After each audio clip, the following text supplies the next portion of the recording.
দেখুন, প্রত্যেক বছর আমাদের সমাজে চাঁদ নিয়ে সমাজে ঝামেলা কিন্তু হয়, আর আমরা পিছিয়ে আছি কেন? 364 দিন মৌলবীরা আমরা চুপ থাকি, আর যেদিন বাঁধ ভেঙে পানি ঢোকে সেদিন গ্রামের লোককে ডেকে তাড়াতাড়ি মাটি ফেলার ব্যবস্থা করি। সারা বছর কিন্তু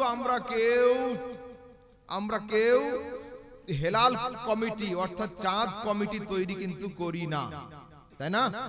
আমরা চুপ থাকি, আর চাঁদ রাতে গিয়ে ফতোয়া দিই, রেডিওর সংবাদ চলবে না, টিভির সংবাদ চলবে না, সৌদির পরে ঈদ করতে হবে চলবে না। তো সারা বছর যদি ব্যাকগ্রাউন্ড তৈরি করতাম তো সেদিন আমাদের পরিশ্রম করার কোনো দরকার হতো না।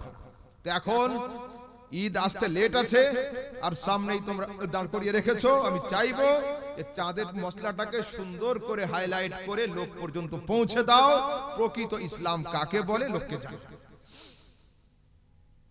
কোরআনে কারীম সূরা আল বাকারা আয়াত নাম্বার 189, আল্লাহ পাক বলছেন, নবী ইয়াসআলুনাকা আনিল আহিল্লাহ, দুনিয়াবাসী লোক তোমাকে নতুন চাঁদ সম্পর্কে জিজ্ঞাসা করবে যে রাসূল চাঁদ উঠছে নামছে কেন?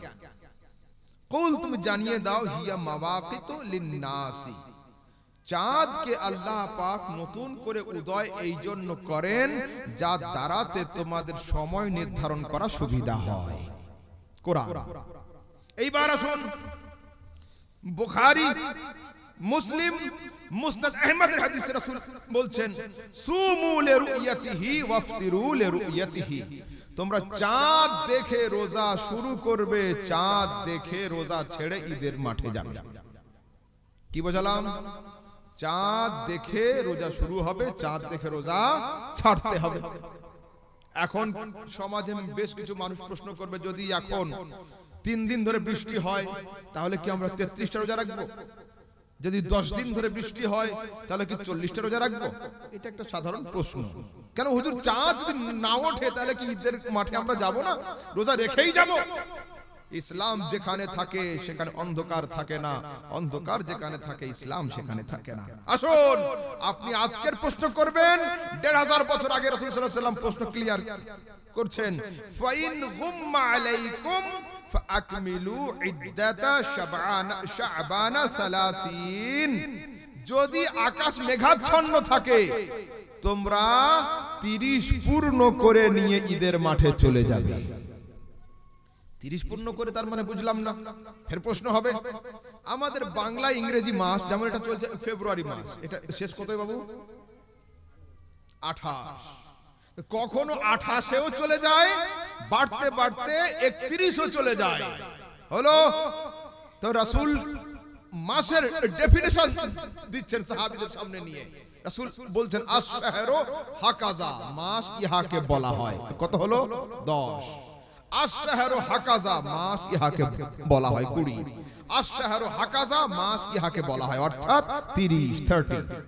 আবার রাসূল বলছেন, আশ-শাহরু হাকাযা, আশ-শাহরু হাকাযা, আশ-শাহরু হাকাযা। কত? 29। তো আরবি মাস কোন সময় নামতে গিয়ে 28 হয় না, উঠতে গিয়ে 31 হয় না।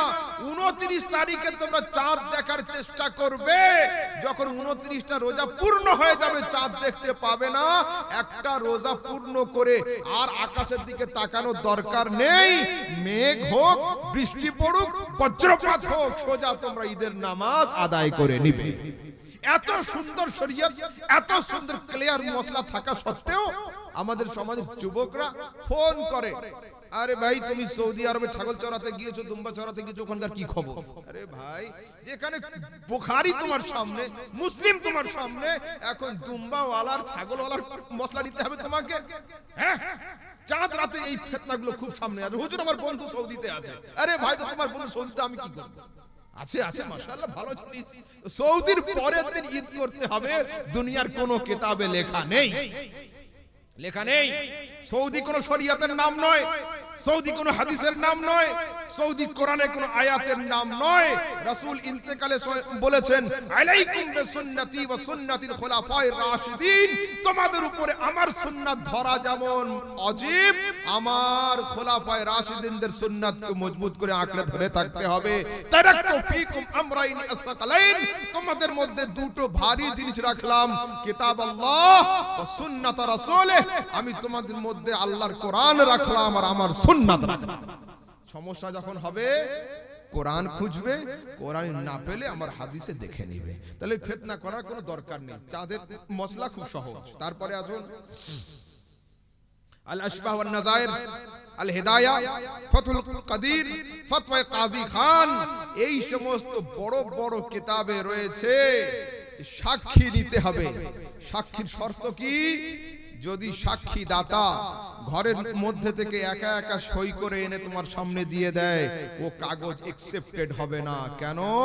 আল খাত্ত ইয়াশবাহুল খাত্তা, সিগনেচারের ডুপ্লিকেট পসিবল হবে না। সাক্ষ্যদাতা তোমার সামনে সই করবে। তারপরে যদি কেউ দূর থেকে খবর দিয়ে দেয় তবে হবে না। কেন? আন নাগমাতু তাশবাহুন নাগমা, রেকর্ডিং এর মাধ্যমে সাক্ষী কবুল হবে না। কেন? আওয়াজের নকল হয়ে থাকে। ইসলাম শরীয়ত এত ছোটখাটো নয়। আর আলহামদুলিল্লাহ তার মধ্যে ইসলামের মধ্যে সবচেয়ে বড় বিস্তারিত বিস্তীর্ণ এবং লম্বা চওড়া রুলস রেগুলেশন নিয়ম যদি কারো কাছে থাকে তার নাম হলো হানাফি ফিকহ। এর থেকে বিশদ ব্যাখ্যা দুনিয়াতে আর কোনো মাযহাবের নেই। ঠিক আছে, তাহলে আজকে চাঁদের মসলা ক্লিয়ার হলো।